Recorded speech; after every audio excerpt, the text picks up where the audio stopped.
Hello, Delmarva. I'm Barbara German from Dagsboro, Delaware, here at WBOC's historic Studio D. Delmarva Life starts right now.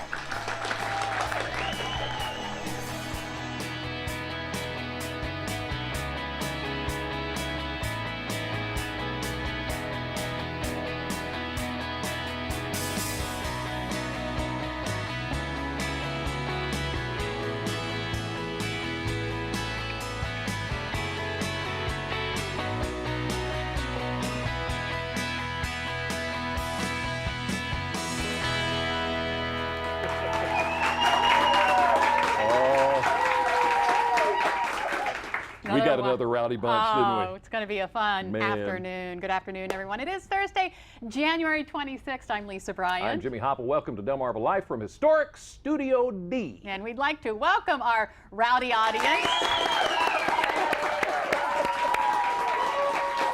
I didn't even have to tell them to give themselves a round of applause. No, they did that well. They just did it all on their own. Well, you know, yesterday we had Sheriff Mike Lewis in talking about scams. We learned a lot from that. Yes, we did. Well, it just so happens today we're learning that there is a scam that everyone needs to be aware of right here on Delmarva. If you're a member or if you bank at the Queenstown Bank and you get text messages from the bank, supposedly, saying that your debit card has been deactivated and to contact a number to reactivate the card, it's a scam. Oh, they give you the number to call. Yeah, they want you to call so you can reactivate your card. And I guess when you call, they ask for a bunch of information. They sound official and all that, but it's not the bank. So if you're a bank at the Queenstown Bank, you want to look out for that. You might be getting call the number that you know goes to your bank. Don't call the number they send you. Right. Wow. But just wanted to start off with that because we were just talking about scams yesterday. But we have a lot of other hot topics to talk about today. The first one being the buzz all around Delmarva, it seems. President Obama is expected to be coming to Delmarva on Friday. On Friday. Yeah. Now, explain this to me because I misunderstood what would happen if something else help me out with this. Well, from what I understand, he's coming to Cambridge, to the Hyatt at Cambridge. They're having a meeting. It's the Maryland Democratic Party's annual conference, and the president is supposed to attend. Now, you may remember last year he came to the Hyatt. He flew in Marine One, landed at the Cambridge airport. The helicopter. Yeah, that's the helicopter. Okay. And then a motorcade, short little motorcade from the airport to the Hyatt. Well, they're expecting bad weather tomorrow, or they have a plan B if there's bad weather. So if that's the case, then the president will be flying into the Salisbury airport on a different aircraft. So, you know, I guess probably Air Force One. There's the Salisbury airport right there. So well, wait a minute. Okay, help me out here again, because if they come in on Marine One, they're going to land at Cambridge, but if the weather's bad enough, they're going to take Air Force One to Salisbury, but still have to go back to that. See, that's the part that I think is interesting, because then they'd have to motorcade from Salisbury to Cambridge, which is like 30 miles. So think about it, a presidential motorcade on Route 50, who knows what time of the day it's going to be. Because they're not going to announce. No, and you're not going to be like driving down Route 50 and be like, hey, you know. That doesn't go over well. That doesn't happen because they're going to probably, and I'm just assuming, I don't know, I assume they're going to be closing that lane of highway, that whole, you know, eastbound. Kind of like when they go through a city. Yeah. They take sections and... Yeah, and close it down. So I don't know, it might be an interesting thing. I got to tell you though, I really would like to have a picture of Air Force One coming in. Yeah, I would too. That would be awesome. That would be interesting, and I'd like to stay off of Route 50 tomorrow because just in case. It's going to be a mess there. Now, talking about President Obama, have you seen the finger shake picture? I did. Can we show that? Look at this. Oh, she doesn't look happy. This is Arizona's governor. While visiting there, what you can't see is she gave him an envelope inviting him to come back and go visit the border with her. And she says now that it was at that point that the president became critical of how she referred to him in a book that she had written, and that was when she got back in his face. I can't believe that. And there's a lot of discussion about you don't do No, that you with the don't do that President to of the the United president. States. No, no, you don't. I mean, he is the President of the United States, like him or hate him. He is the President. He was voted in, and it's an honorable position. You don't shake your finger at him. You got it? Let me ask you this, Okay. and I'm going to stir something up here, and I'm probably going to get in trouble for it. Here's my thought. Okay. Now, I think the timing, I think the situation, I think the place was wrong. No question about that. That's not something you do publicly. Yes, he was elected to be the president of this great country. He's in charge of a lot of things that I can't even imagine. I don't know how he sleeps at night. You see how gray he's turning.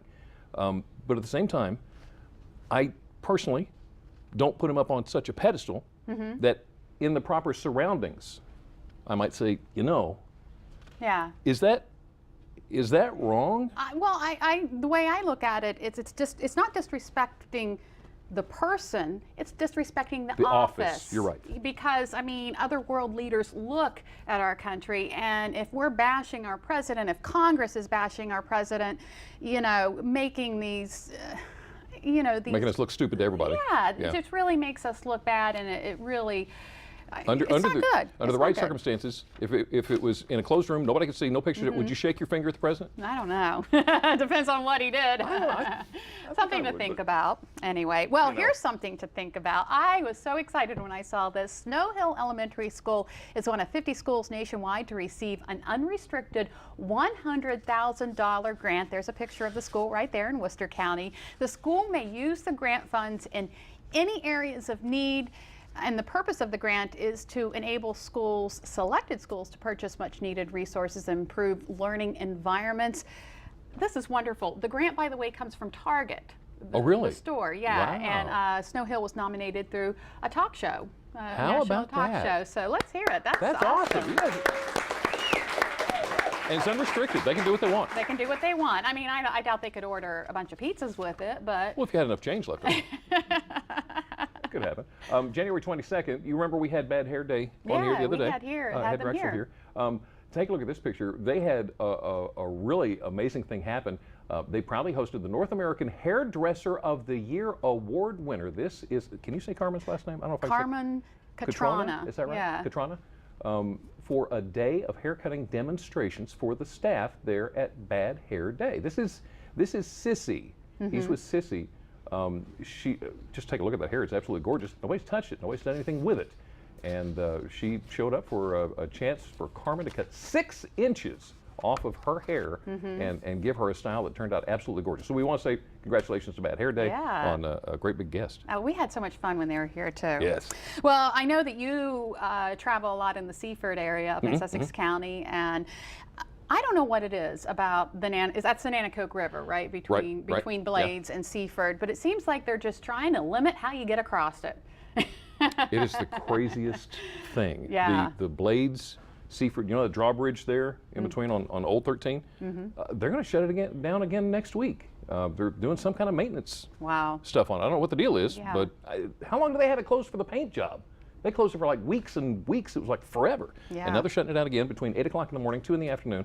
Odd hours, too. Those are odd hours. 8 o'clock in the morning, I know our executive producer has to use that bridge to get her son to school. Right. Now you have to go all the way around on Route 13 and adds like another 10, 15 minutes to the commute. Now, see, we live in Laurel. Yeah. And we go to church in Federalsburg.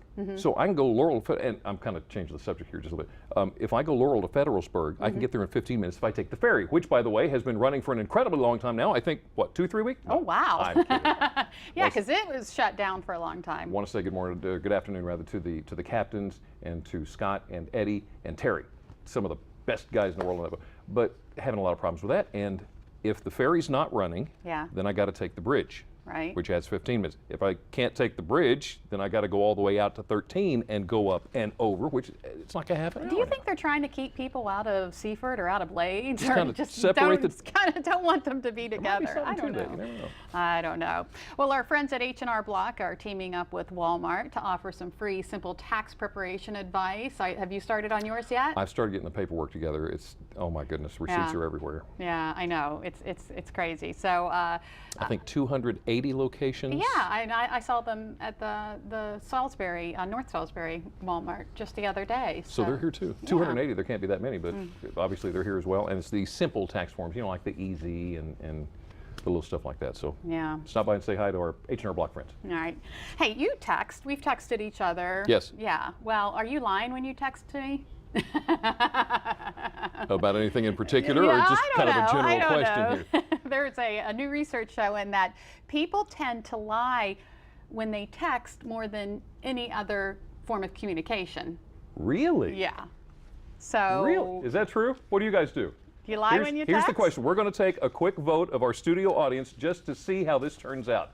I'm just taking for granted that the majority of you text, and if you don't, obviously you're not involved in this, but if you text, we want to see a show of hands. So Joseph's going to grab that camera real quick. I just want to see what the show of hands is going to be.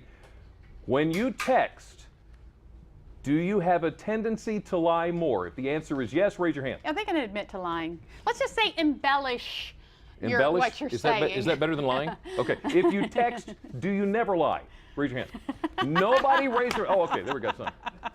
You're trying to confuse them. So, in other words, if I had them text the answer to that question, the results would have been completely different. Right, Okay. right. Well, if you want to weigh in, you know, as always, you can find us on Facebook, like us, and tell us what if you think that that's true, that you tend to, you know, can I just tell you something? I saw the most amazing thing yesterday when I was leaving WBOC. We're on Route 13 Right. here in 13. Salisbury, Business 13, and I was getting ready to pull out, and coming down the northbound lane was a guy riding a bicycle, Right. okay? There was another full-grown man on his handlebars, and that man was texting. Are you kidding The only me? way it could have been more dangerous is if the guy who was actually riding the bicycle was texting as well. So it gets worse. So I'm thinking, oh my goodness, this is really, you know, dangerous. So I see coming, I guess, northbound, I see well, let's just say officer of the law, because I don't want to say Pick out a who it particular was. department, No, yeah. particular department. And I'm like, oh, well, maybe he'll catch what they're doing and he'll stop them. Yeah? Guess what he was doing? No. He was texting. You're kidding me. No, I'm not kidding you. I just, you know. Thank you for not pointing out which department that was. SMH, shaking my head. Shaking my head. Yeah, I had to tell that story. You don't have any kids that are riding bicycles anymore. I don't have any kids that are riding bicycles Mm-hmm. anymore. None of that. Do you hate that moment when you know the training wheels have got to come off? You just because you know they're going over. Okay, well, here's an idea for you. Take a look at this picture. This is a gyroscope, the front wheel there. It's a gyroscopic bicycle wheel that there are gyroscopes inside. Okay, obviously there's no training wheels on there. Yeah. So what happens is they get up to speed. If they begin to like fall over to one side or the other, the gyroscope kicks in, turns the front wheel into the fall, so it balances them back up Oh, again. my goodness. In other words, kids would naturally, if you turn the wheel one way, they tend to fall out away from which way they're going, so they're going to fall down. This is supposed to be better than training wheels because it will actually turn the wheel and straighten them back up again. Well, will they learn how to ride a bike, a two-wheel bike with I don't that? know, but I'd like to have one of those on mine. Yeah. Awesome. That's interesting. I wonder how much that is. You can get a 12-inch or a 16-inch. I think I've got it here. $100. $100 $100. or $140. That's not bad, I guess. I could don't ride a know. 12-inch You can. Sure you can. on one foot. Well, up next on Delmarva Life, how safe is your home? Is it easy to get around? As we get older, it's something to consider. Peninsula Home Care is here to show us some of the top dangers that you might not even consider. Delmarva Life at its best right here on Delmarva. Delmarva Life is brought to you by Sussex County Federal Credit Union, guiding you to your financial future, and Peninsula Regional Medical Center, honored to serve the entire Delmarva Peninsula since 1897.